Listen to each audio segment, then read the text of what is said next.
Today on the Next, our guest is Bharat Vasan, a co-founder at Intangible, which is a no-code 3D creation tool for filmmakers and game designers that recently raised a $4 million seed round. Bharat's other co-founder is Charles Migos, a former lead designer for Apple's first-party iPad apps, iBooks, Notes, and News, and the vice president of product development at Unity. I was excited for this one because I've known Bharat for a while, actually back since he was co-founder at Basis Technologies back in the day, one of the pioneers in fitness and sleep tracking. And I got to know him when I was the co-founder of a fitness startup, Runkeeper.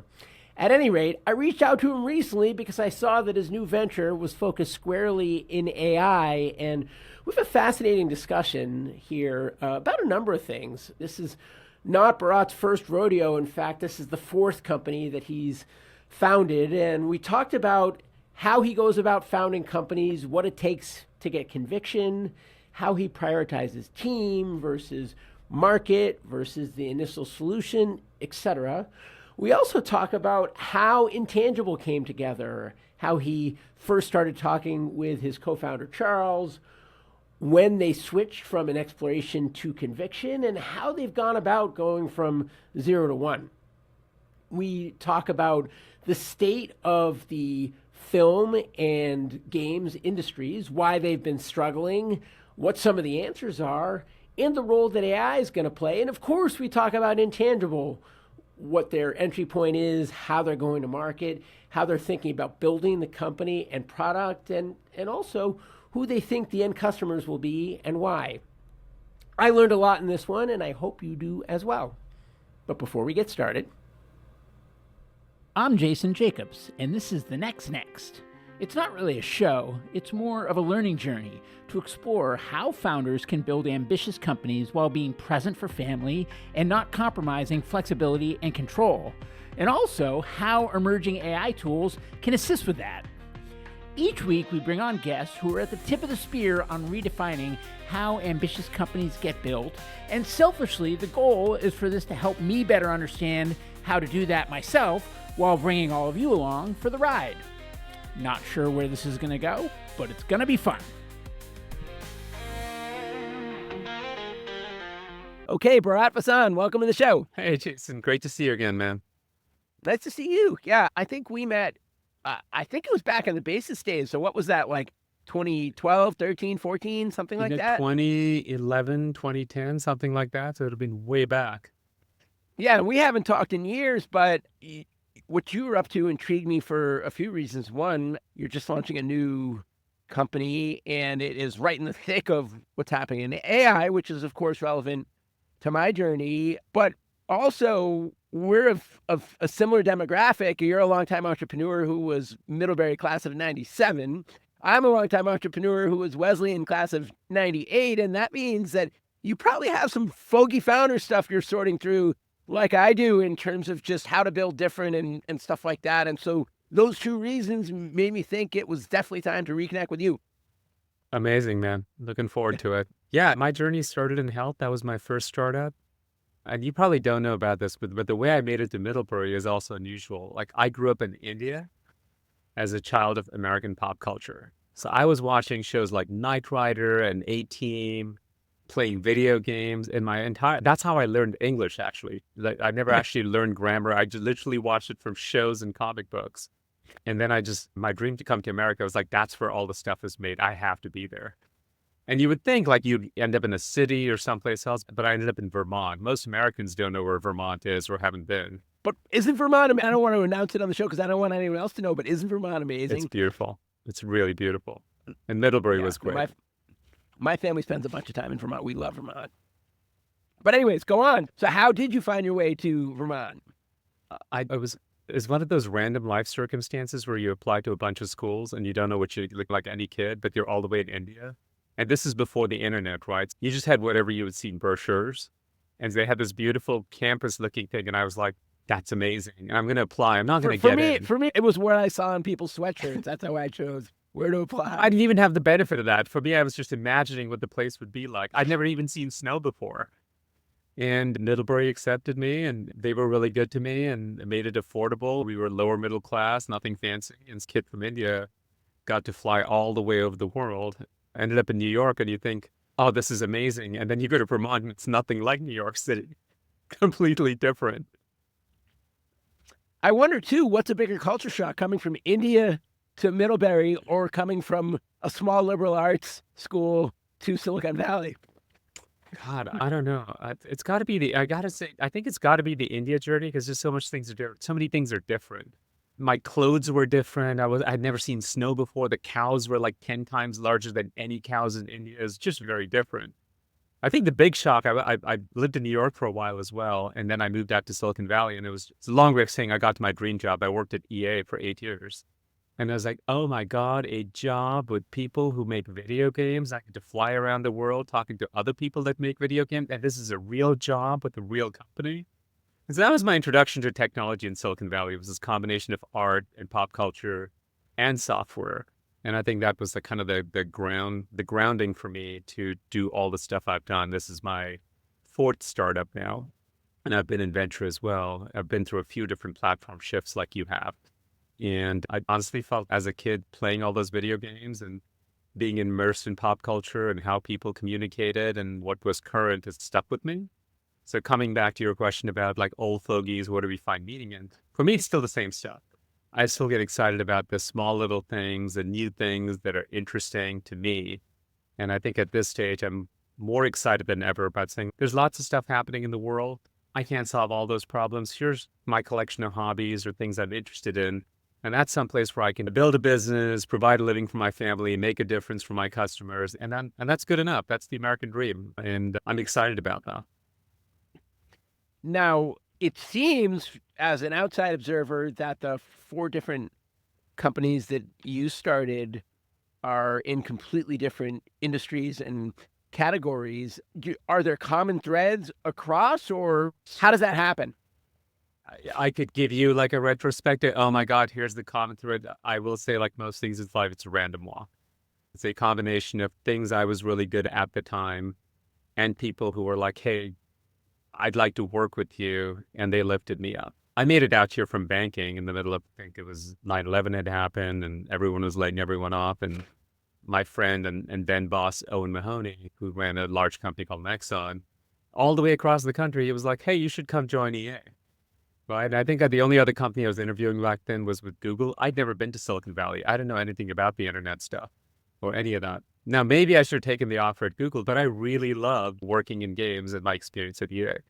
So while I'd like to create some fantasy, cohesive type of thing, everything from that EA thing through starting a company to working with Dave Friedberg at the production board. He's on the All In Pod now. But when I joined, the podcast didn't exist.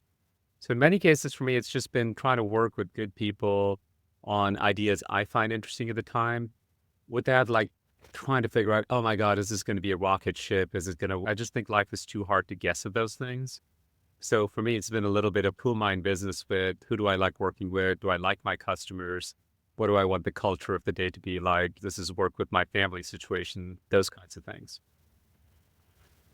And have you found a sweet spot functionally? It seems like you've often been the in the COO seat, which I would imagine would be holistic and very operational. How do you think about your zone of excellence and delight? And also, what are the implications of that as it relates to the profile of an ideal co-founder?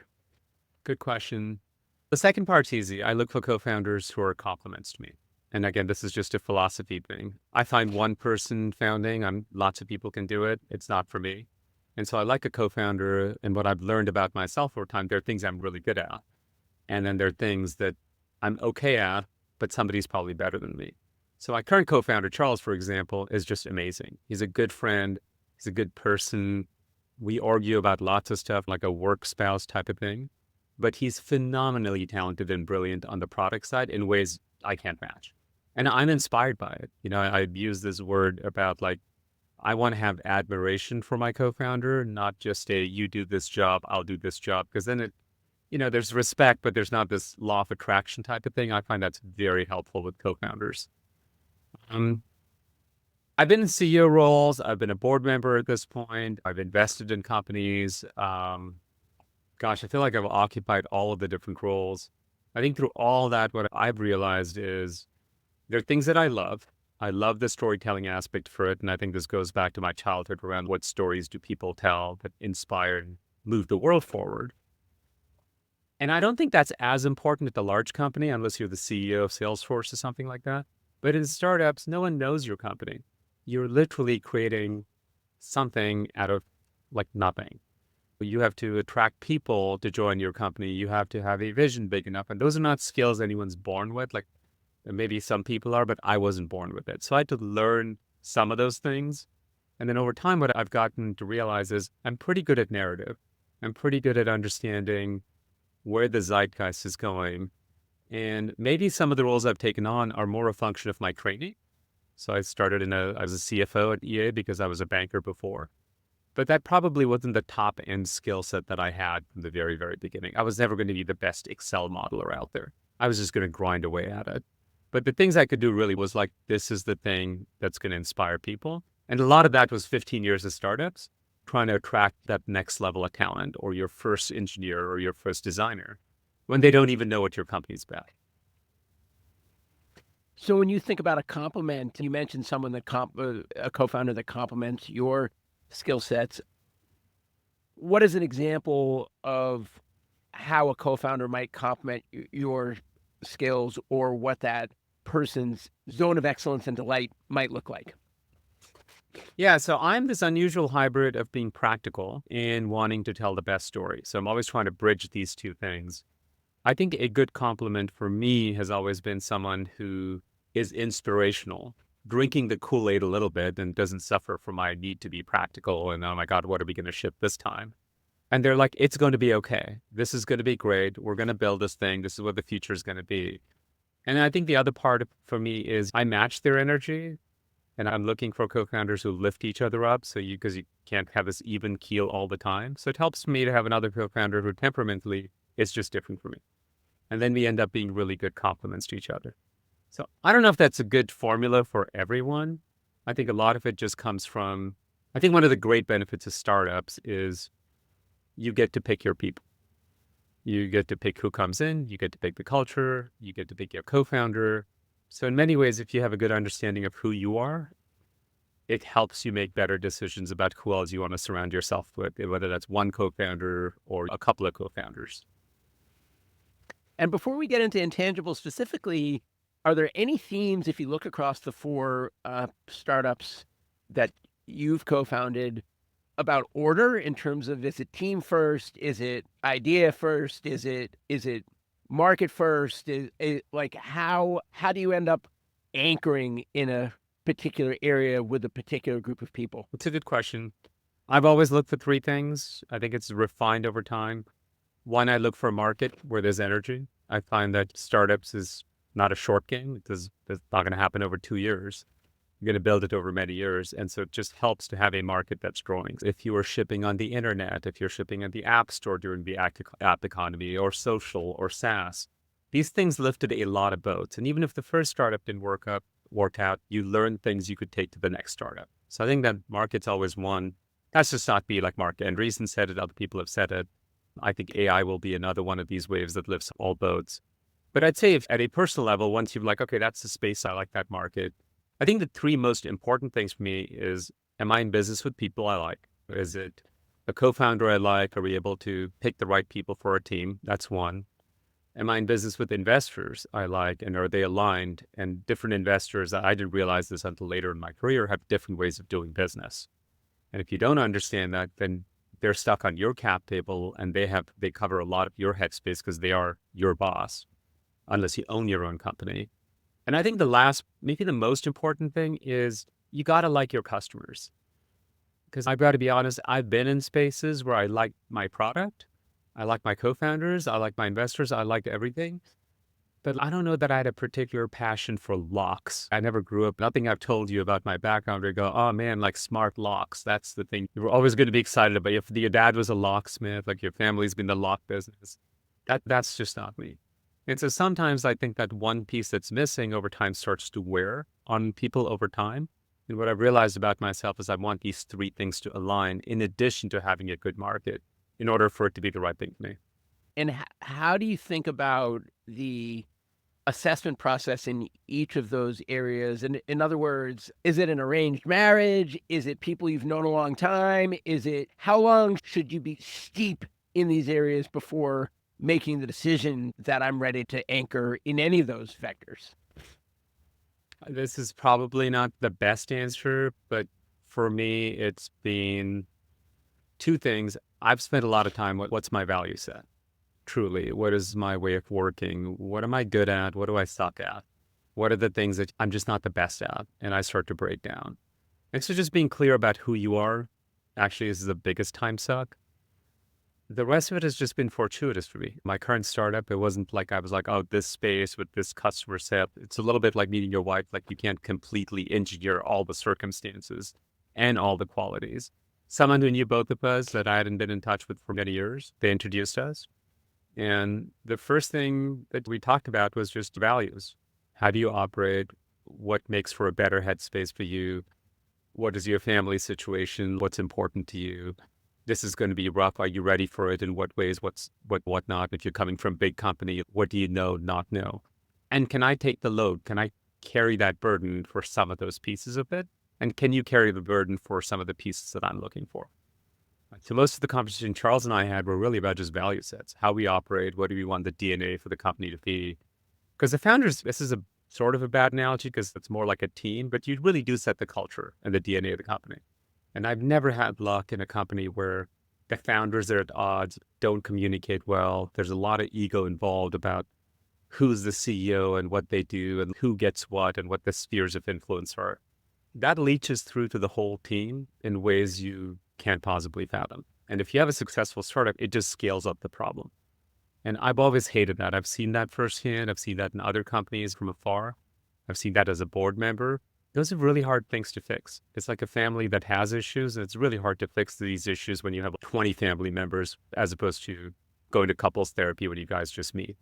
And were you working as an investor at the time when you were introduced to Charles? Yeah.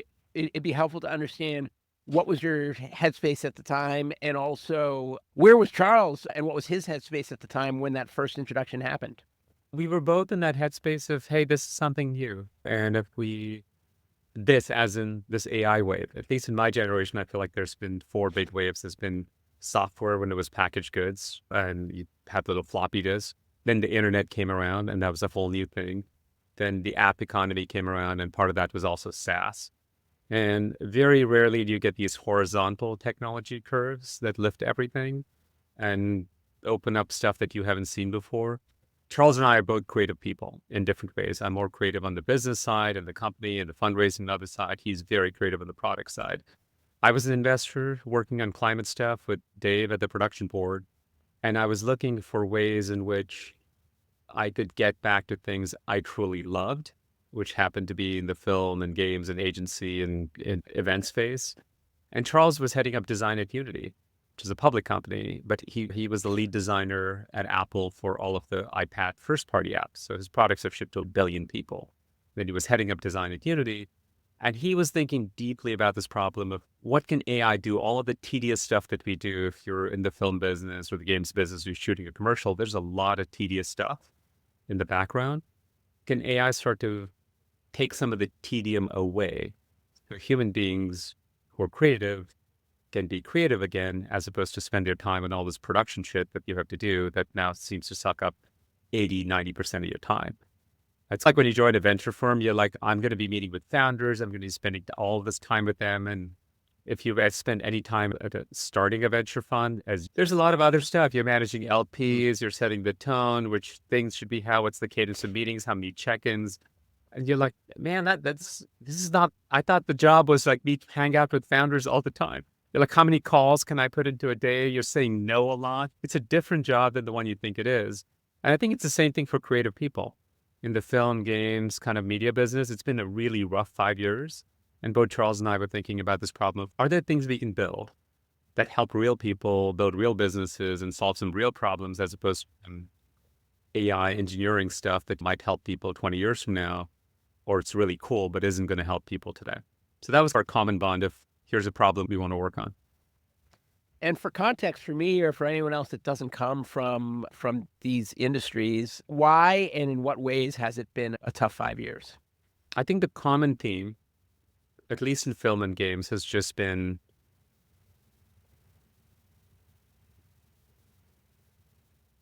there's so much time spent in production today and so much effort put on production getting to pixel fidelity. It used to be that was maybe half the process. And what's happened over the last 15 or 20 years with tools is that's become 80% of it. And so the amount of time you get to be creative is like smaller and smaller. And it's meant for the Christopher Nolans of the world who have carte blanche to do stuff. But if you work in film and games, a lot of our friends have been laid off because budgets are out of control. Games, for example, is a $200 billion global business. It's probably like a 0% profit business at this point, just because it's a hit or miss business. And the teams are now 200, 500,000 people per people team working for 3 to 5 years. And so at some level, the business is broken. And that's not a fault of the people who work there, but we're at a time where hopefully something like AI can help the business reinvent itself. Because it's also true that people are consuming more content than ever before.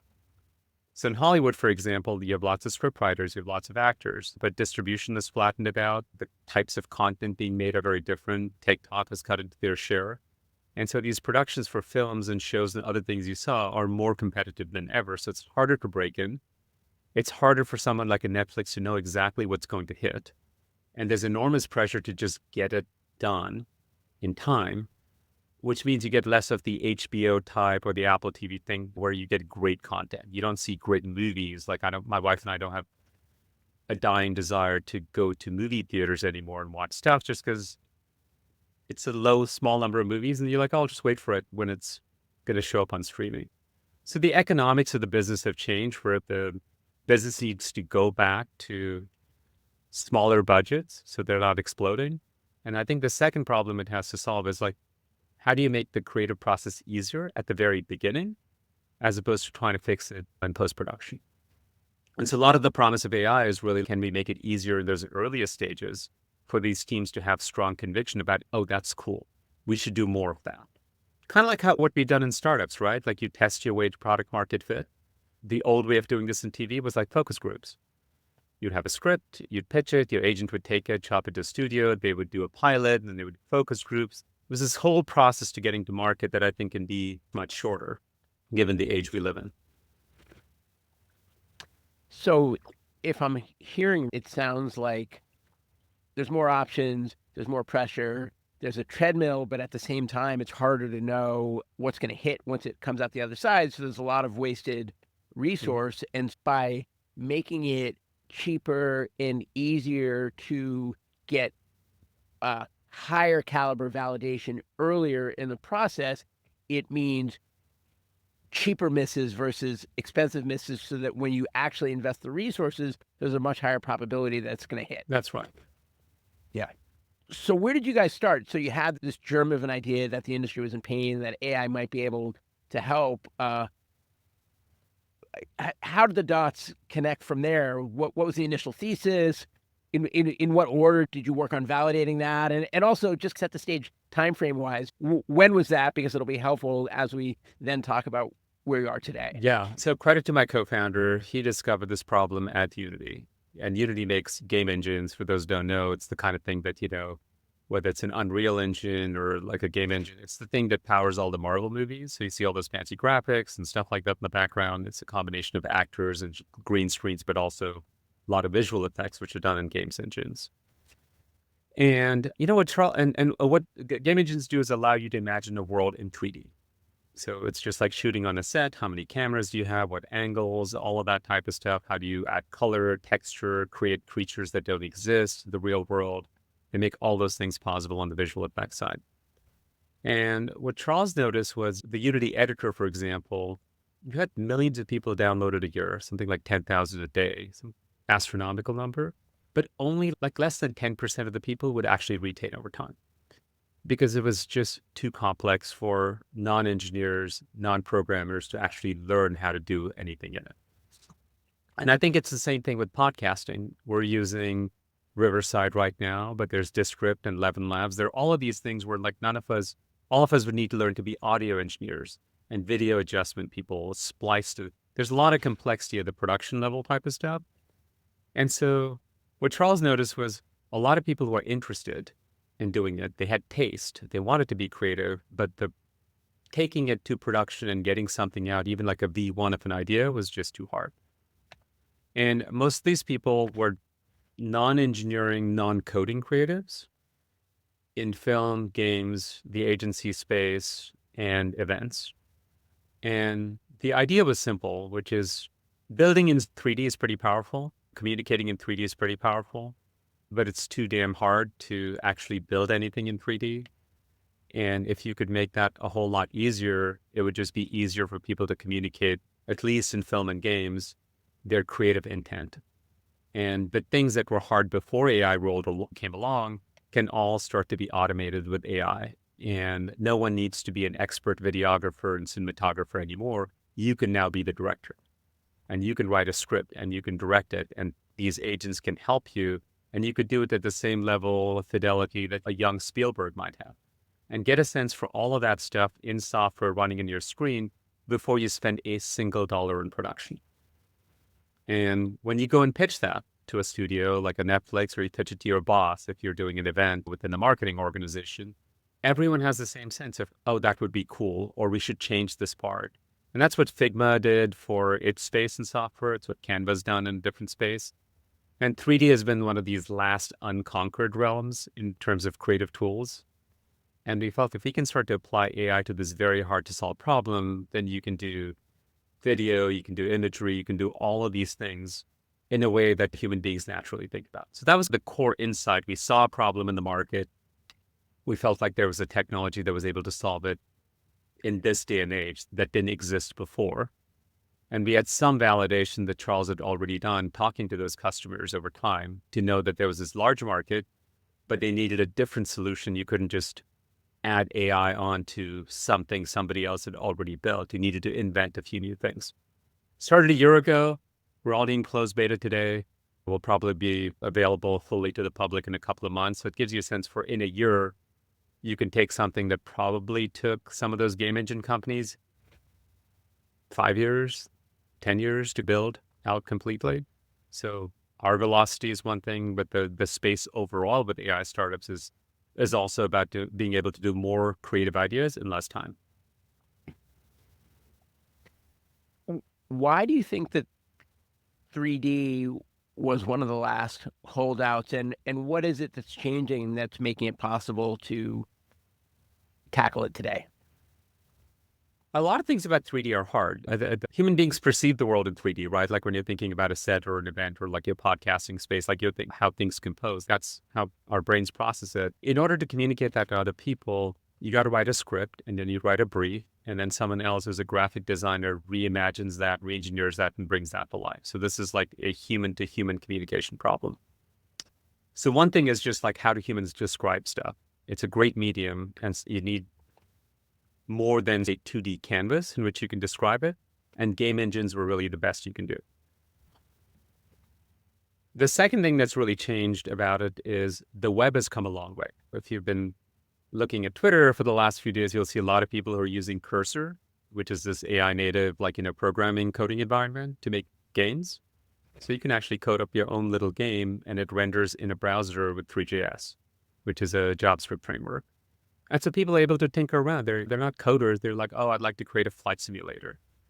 And I want the plane to be able to take off from here. And can you add a runway to the left? They're just using words, and the computer is writing all the code and displaying something people would just not have been able to do. So AI is now able to take human instructions and translate them to something as simple as a browser. So no big specialized hardware, no big downloadable package that you've got to compile. It's just running in your browser the same way anything else would launch.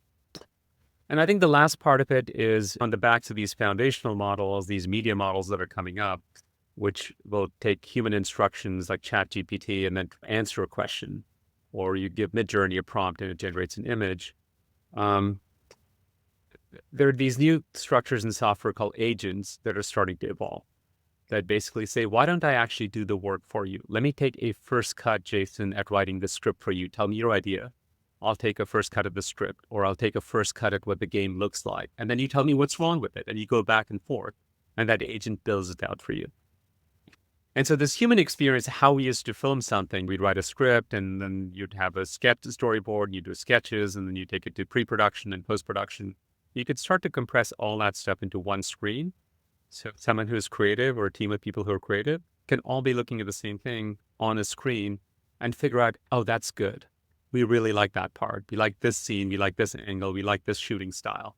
And the agents do the work for you so that before you go into production, whether that's game engines or you're doing a physical shoot, everyone's on the same page. And that means better quality content. It's faster because you're all doing stuff in real time. And ultimately, it saves money in production, right? So it's like the better, faster, cheaper value prop of where AI can help.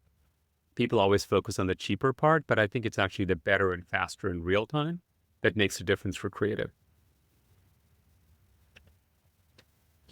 So if you think about the different types of potential end users, I would imagine there's a spectrum from the beginner who hasn't worked in the industry at all to the expert in some or multiple areas of the production process. Where are these tools best suited today? And then separately, where are you choosing to focus as your initial market? So I think different startups approach this different ways. Sometimes you start in a lab. You worked at Google or you worked at Stanford and you have some technological insight and you're hoping to find that market and you built something really cool. We're not those people. Charles and I both come from industries as non-technical schlucks. Charles is way more technical than I am. I think the way we think about it is the same way we've always thought about business. Is this valuable to customers today? Will it be more valuable or less valuable a year from now, 2 years from now, 3 years from now? Because there's so much noise in AI. And most of our focus and where our focus has been for Intangible, which is what the company is called, is can we build the world's simplest 3D creative tool? Or can we build a no-code AI native creative studio, which is like Cursor? And whether we call ourselves like a Canva for 3D. I think when Canva first came out and people were like, there's already Photoshop, there's all these free tools. And Melanie had a tough time raising money because people were like, what does anyone need this for? But it turns out the combination of three things: making easy to use, creative control at the level of professionals, and collaboration. These three things, I think, have been the common tools for success, whether it's like a Canva or Figma or Salesforce. Like the same three things repeat themselves. And so the approach we've taken is like, why don't we take the industry's best? So we have people on our team that came from Pixar and Unity and other places working on the team who've done this in heavy duty production system for big budget movies. But the goal isn't to make more tools for people who already have tools. The goal is to make this simple enough so that normal people like you and me, because I come from this space, but I've never directed a movie before, are able to walk up to a browser and be able to be like, hey, I really want to be able to shoot a commercial in a city. And I want to be able to shoot, I don't know, or I'm throwing an event, or I'm throwing a live event and it's a small concert with a bunch of my friends. We're going to have a little stage and whatnot. I should just be able to describe something, have all of that stuff show up, and have it be rendered in beautiful imagery without needing to know anything about visual editors, images, shading, 3D objects, interactivity, or any of that type of stuff. Got it. So it sounds like initially it's focused on people that maybe do something related professionally, but not necessarily professionals at this, but who, if they had professional caliber versions of this, they could bake it into what they do professionally and it would make them more effective, but they can't necessarily justify, or it isn't practical to go do it the traditional big way. That's right. Yeah, like this podcasting setup we have, it's an app that's running. It does a lot of audio sync and complex stuff that you and I are not super aware of, but it just takes care of business. And that's what you're looking for. Like you and I want to have this conversation, the software should get out of the way. And so it's very similar for these tools. I think what AI can do is you can describe what you want and it can build it for you. And you're like, that's not quite right. I want this moved. I want to change it. And it just does that automatically. It's not like home construction where I painted the wall white and the next day you look at it, oh man, I wish it was green. I should have made it green. And then you have to go through a whole bid process and it's all this brain damage. I think the beauty of doing all this stuff on screens and software is you can just talk to it and it will do it for you in real time. You don't have to wait days for an editor or a creative team to go out and do it for you. It just happens in real time. So it seems like on the coding tool side, there's a spectrum of the tools like Devin that will do it for you versus the ones that are more about just augmenting and helping people that can already do it more efficiently, but it's still primarily you that's doing it. Where are you guys in that spectrum? And does that analogy hold as you think about 3D film or game production as well? I think the analogy still holds. I do think even on the coding side, you have the full spectrum of stuff. When you talk to actual engineers, they're using coding tools to enhance what they do. And then there's a whole new group of people who've never coded before. And they just have an idea and they're just typing things into Cursor or Replit and it's doing stuff for them and creating something. And they're able to edit it. It may not become a production grade tool, or maybe it will, but it's their taste, it's their idea. They're able to see it in real time. And I think that's the real power of these AI creative tools. I think we fit that same mold. If you're someone who's a filmmaker and you're like, listen, I don't have a full team set up right now. I just want to be able to mock up the first scene. You can feed it a few lines of script. You can tell it where things are going to be at. You can say, hey, I want to put a camera over here. So if you're a professional who knows how to do it, you can now do it digitally. But if you're someone who has no idea and you're just like, look, I just have a good idea for an event, or I've got a great idea for this pitch I want to do to Netflix, and I've got like the first few lines of a script, I'm a writer, and I have no ability to visualize anything, right? AI can take you down that journey of, hey, is this what the first opening scenes would look like? And can I help you direct it in this style or that style, and until you get comfortable with it? But just so it's good enough, so it's like a V1 that you can communicate your idea. In many ways, communicating the idea starts this whole process of other people coming to your side and going, oh, that's really good. Whether that's capital, whether it's other creatives, whether it's production people, but getting the version one of the idea going, oh, that's amazing. It would be like Spielberg with Jaws. Oh my God, a big animatronic shark, like with its like that. Like you have to have that vision. It's helpful to see that stuff digitally now when you can just talk it into existence, prompt it into existence, Lego move it into existence. And that's what we focused on. Can we expand the market to all these people who don't have tools so they can look like they're doing high quality professional work and get a V1 out very quickly. So I remember way back when we built an early fitness app in the App Store, there were limitations on the device itself. The GPS wasn't as accurate as the standalone devices. The battery life wasn't as long. You couldn't run apps in the background, meaning you couldn't listen to music and also go on your run, which many people love to do. But then over time, the GPS got better, the battery life got longer, apps could run in the background. Some of the running apps would actually bake music right into the app itself so that you didn't need to leave the app to listen to music anyways, although you could if you wanted. Using that same analogy, where are we today with this? And then what are the gotchas that you see getting ironed out over time? I think it's like the internet, we're in the earliest stages. That's how I put it. I think a lot of stuff that you can't do today, frankly, you couldn't even do it 6 months ago, 3 months ago, 2 months ago. And so the speed at which these tools is evolving is just unbelievably fast. And I don't think it's going to slow anytime soon, especially because the compute layer expands, the infrastructure layer keeps expanding, which means anyone who's building applications on top of all of it, which is what we were doing when the App Store came along. There was an iPhone, it had an install base, you had the App Store infrastructure itself, they provided you with libraries, and then you were building apps on top of it. And apps became the biggest part of that economy, right? They still captured most. So we're still in the infrastructure phase. So if you had to compare it to the internet for AI in general, I think it's hard to tell where it's going to go, but one concern people have is, will AI replace human beings? Right? I'm in video production, will I no longer be needed?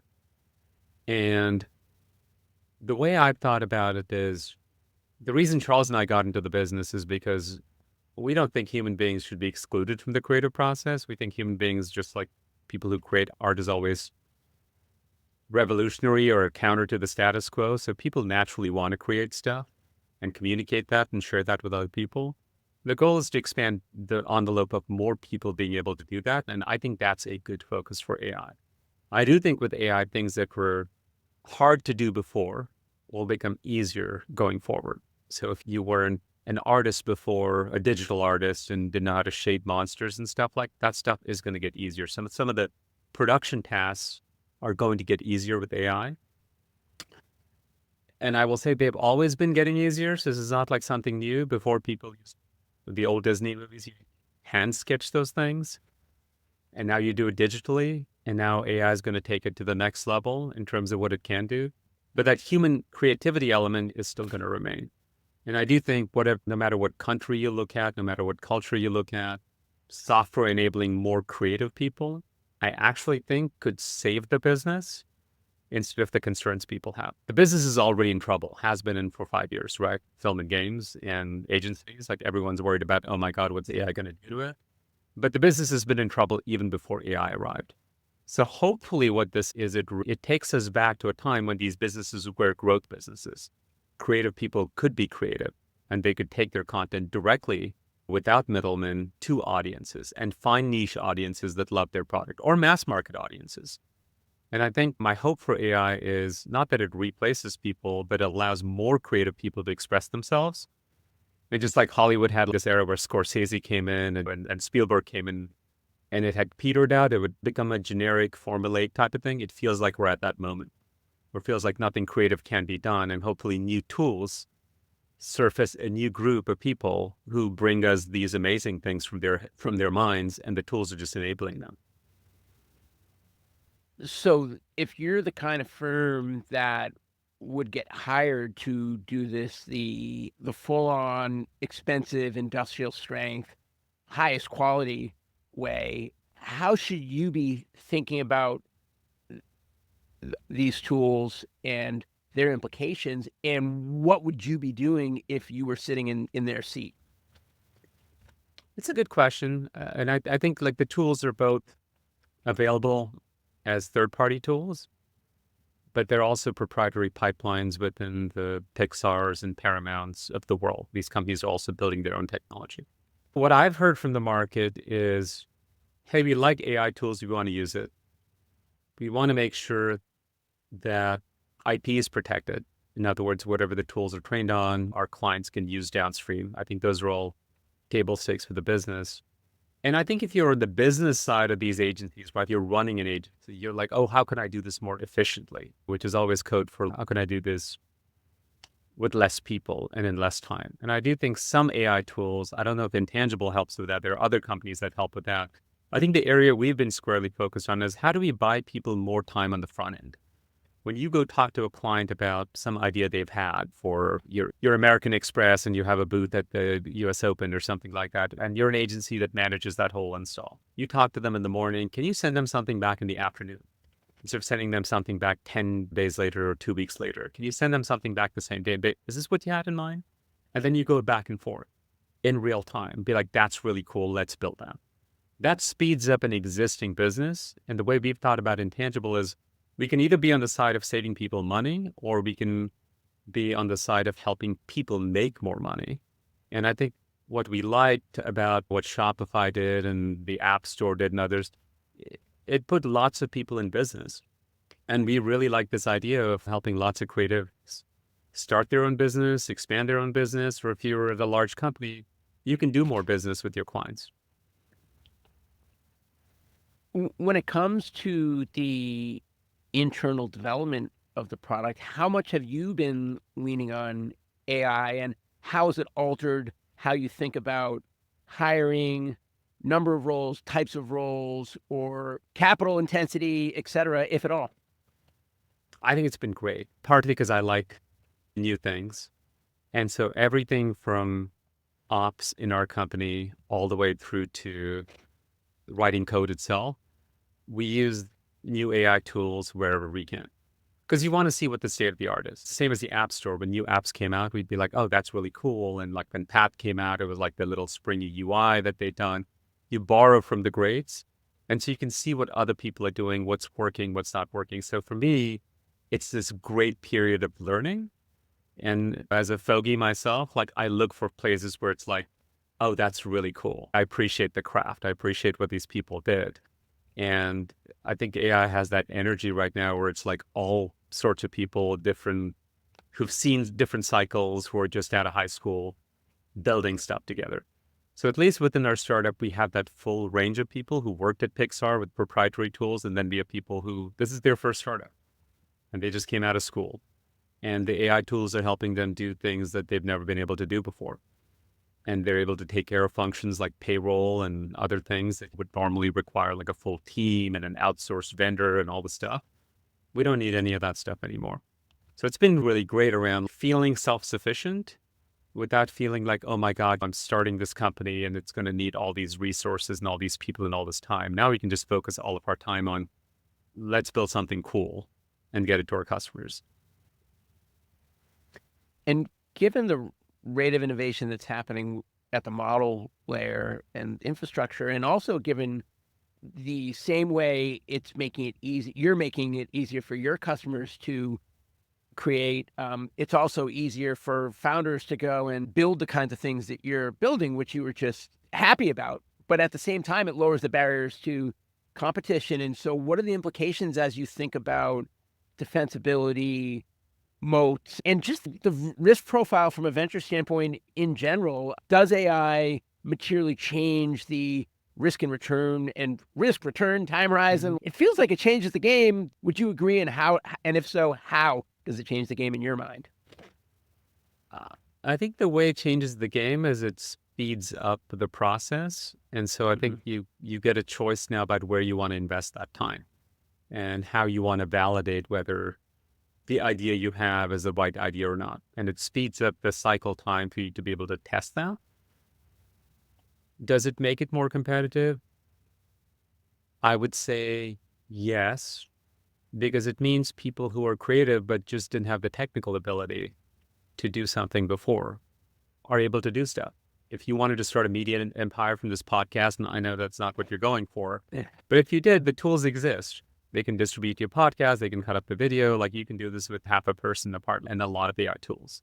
And that's not something, if you said 5-10 years ago, that would be more difficult to do, for sure. But I think the benefit of all that is that the person who was doing production, who had really great ideas, I don't know if they went to art school. I'll tell you, for example, in games, there are lots of people who went to art school because they wanted to be artists. And instead, they're in this factory assembly style thing, like shading leaves and coloring monsters and stuff for 3 years on end. And no one appreciates their work. I'm here for those people who are like, I've got a great idea. And man, if I could just find enough time and headspace to do the thing I wanted to, that I went to school for, that I was excited as a kid about, and return that life energy to me, that's exciting for me. And maybe it's more competition, or maybe it's just that the people who are stuck in these production roles go, great, I can build my own thing too. And if nothing else, you and I have seen, the world has this inexhaustible need for software and content. If like more code is going to be written in the coming years, and we thought that wasn't really possible, and more content has been created, and we really thought who would need more content than Netflix, and then TikTok came along, it just seems like there's more options available than ever before. And as I think the marginal cost of creating content and code gets driven to zero, it's going to help people who are truly brilliant, truly amazing, truly customer focused rise to the top. And I don't know, as an American, I got underdog. If I wanted to start a business and I knew my customers really well, like I could do a good job serving them. It doesn't need to be the biggest business in the world, but it can provide for my family. And I like that. And sitting in Silicon Valley, those are the kinds of things we're building, as opposed to Salesforce gets bigger. Do you think that titans in general, so whether it's titans of film, titans of software, are titans going to get eaten away from all sides and either not be a thing or be a greatly reduced thing relative to the ratio that they are titans today? I think the layers go away, right? Like when Spotify came around, the music business, like publishing shrunk a little bit, but more music was consumed than ever before. And you had this dip for artists, but now you get more artists than ever before, and the artists that can promote themselves, like you can hear about names. And before, all that was gated by like a few people in studios. Do I like you? Did we discover you, et cetera, et cetera? The benefit of being piratey and in Silicon Valley and is like the goal is to empower people who don't have those tools, the underdogs. And so if you're Mr. Beast in North Carolina and you're obsessive about your craft, you can master a platform like YouTube, right? If you're Eminem in Detroit, you can be discovered by somebody else who has taste. And so I think the goal is always, do the tools expand that envelope for creative people to be discovered more? And can the layers that have gated them from getting there just start to disappear a little bit more? I think the big question is like, what happens to the gatekeepers? What happens to the app store? What happens? Do people find themselves on Twitter? Are algorithms the new determinants of how people find distribution? Or will human beings figure out, just like they always have, how to find customers, fans, and then build that out to be bigger? Because every year we're surprised by some artist you never knew, some company you never knew, some YouTube star you never heard about. And so I have great faith that the problem is not that there'll be more competition. I have great faith that like the talent that's in the market will rise to the top and they will build big businesses and those businesses will employ new people. But they will be new businesses. And that's what I like about it. It's not existing business getting bigger, but it's new businesses being created that give people that sense of freedom. And just logistically, so it sounds like it's in private beta now. So if anyone listening wants access, is access something that's accessible? What types of people are you looking for this private phase? And then whatever you're comfortable sharing in terms of how you're thinking about going to market, timelines, and what key milestones you're driving towards and prioritizing as you think about this tranche of capital relative to the next round. Good God, Jason, you just sounded like a VC there for a second. Oh, man. What Don't milestones? say When that. are you going to shift? How much money are you? Yeah. I've been around them long enough that I can parrot what I've heard them say. So that's all. We started building this a year ago. I think we built the technical foundations first. We're in closed beta now with people in film, games, events, and agencies. I think those are like the four. Anyone can go sign up at Intangible AI. We're in closed beta right now. We've got a few hundred people in line, but my hope is we get through that queue over the next couple of months, 2-3 months. But our hope is to have the tool available to everyone by June. Nice. And will it be subscription model? Subscription and credits. I think the goal is to expand it to everyone. There'll be a nominal subscription fee, but it'll be orders of magnitude cheaper than any of the industry standard stuff. And then it feels like for AI, the generation credits. So if you're generating an image or a video, whatever it is, it's much cheaper than obviously shooting real video. But that credit system feels like the way most AI companies are going.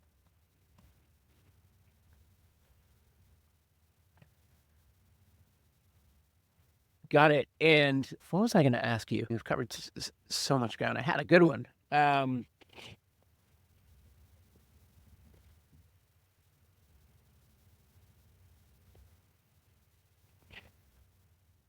Oh, I remember. So your official title is chairman, is that right?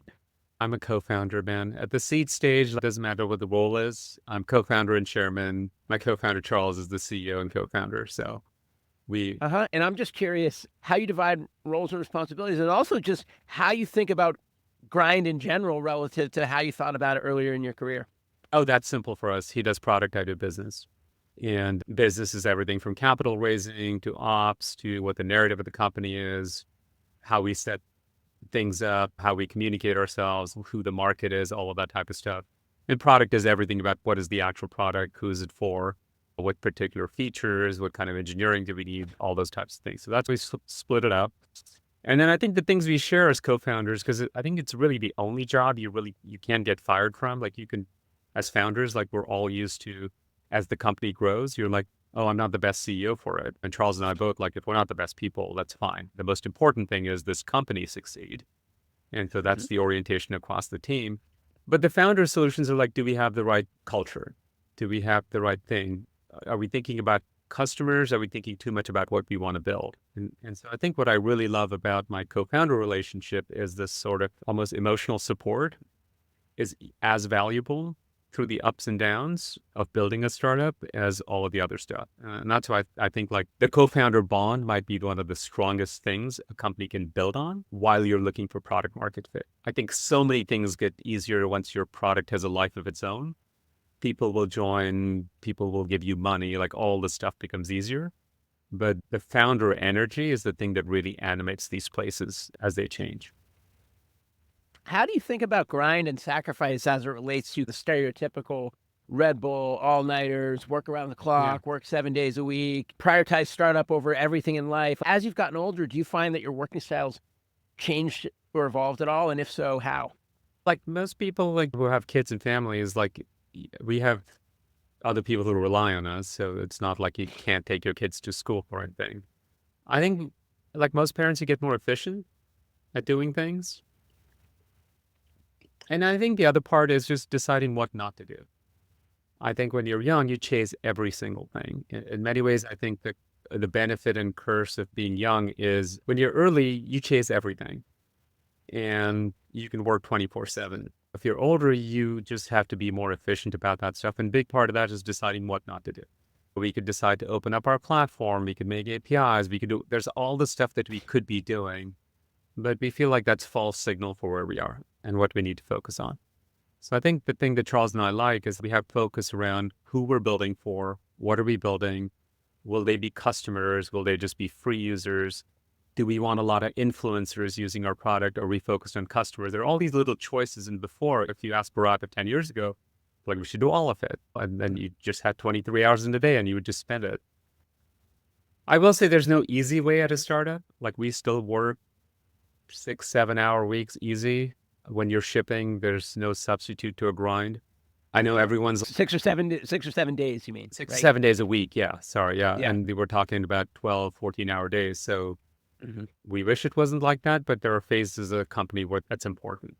And I think that also sets the tone for your team. Because if you take it easy, like your team's not going to work harder than you are working, if that's the tone you set.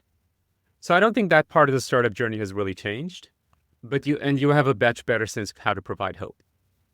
Because remember, like everyone's working for you, they're following your lead. They're hoping you know what you're doing. And you have to do all the right things to figure that out and then communicate it back to the team so they feel like, okay, these people have a handle on what's happening in the market, how we're shipping, what they're doing, all that type of stuff. It's really like a co-parenting relationship. Like I hate comparing founders to parents, but to some degree, like the culture of the entire place, whether it's a distributed startup or like a in office or what, it all just comes from what's the relationship between that starting group and can they stay on the same page as the pressures of business keep increasing? So I know we're coming up on time. 2 final questions. One is just if you have any asks for listeners, if there's jobs you're looking to hire for, or if there's homework you want to impart in listeners to take away, just any way that we can be helpful to you. If you're in film, if you're in games, you're events, you're in the agency space, and this is something could help you, I'm not sure it can, but check out intangibleai.ai and sign up for the closed beta list. We're happy to hop on a call and see if this is something that'd be helpful to you. Or if you're just curious about AI in general and you're like, hey, what does this mean for my business? We talk to a lot of people. I talk to a lot of people. Charles talks to a lot of people. So we're happy to just be sounding boards as you're thinking about how do I build a new business or how do I orient my existing business is something we can also help with. And last question is just anything I didn't ask that you wish I did, or any parting words. People always ask, why is the company called Intangible? And Charles gets credit for it. He named the company, and he describes this much better than I can. But the reason he named the company Intangible is because it's that quality of fun when you're building something that's meant to be creative and fun with a group of people. And all great content has this intangible sort of quality of, oh, that's really good. And it's not covered in the script. It's not covered in the brief. It comes about by people working on it together. And I think for us, that's why we like to create the business with creatives, whether it's film, games, podcasts, it doesn't matter. It's people being creative to trying to express themselves. And once upon a while, you hit upon like an idea that's, oh, that's good. And that's really the fun part. So it's why the company is called Intangible. It'd be fun to almost build up the way VCs have tombstones for companies they back that go on to have big exits. It'd be cool if it was like made with intangible becomes a thing. Yeah, that's right. Made with intangible. Yeah. Okay, Bharat, thanks so much. Best of luck, and really nice to catch up with you too. Same here, Jason. Talk soon. Thank you for tuning in to The Next. If you enjoyed it, you can subscribe from your favorite podcast player. In addition to the podcast, which typically publishes weekly, there's also a weekly newsletter on Substack at thenextnext.substack.com. That's essentially for weekly accountability of the ground I'm covering, areas I'm tackling next, and where I could use some help as well. And it's a great area to foster discussion and dialogue around the topics that we cover on the show. Thanks for tuning in. See you next week.